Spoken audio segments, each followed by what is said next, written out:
As Christians around the world celebrate the birth of Jesus, the Pope has depicted suffering reflected in the faces of little children, citing war and other tensions in places including the Middle East, Africa and the Korean Peninsula.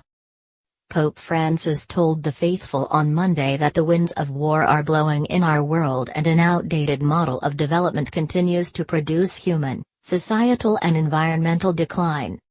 In his traditional Christmas message and blessing, the pontiff said children in the Middle East continue to suffer because of growing tension between Israelis and Palestinians, while Syria remains marked by war and ongoing conflict in Yemen has been largely forgotten. He offered a prayer that confrontation may be overcome on the Korean Peninsula.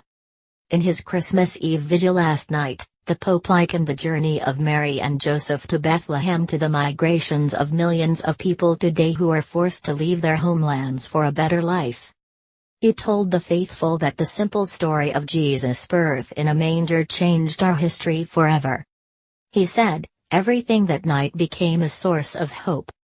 Noting that Mary and Joseph arrived in a land where there was no place for them, the pontiff drew parallels to contemporary time. So many other footsteps are hidden in the footsteps of Joseph and Mary, he said in his homily. We see the tracks of entire families forced to set out in our own day.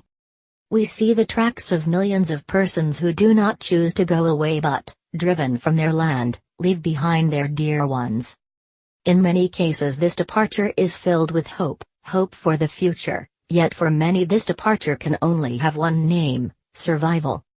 Referring to the king of Judea who was depicted as a tyrant in the New Testament, Francis continued, saying some migrants are surviving the Herods of today, who, to impose their power and increase their wealth, see no problem in shedding innocent blood. Francis has made concern for economic migrants, war refugees and others on society's margins a central plank of his papacy.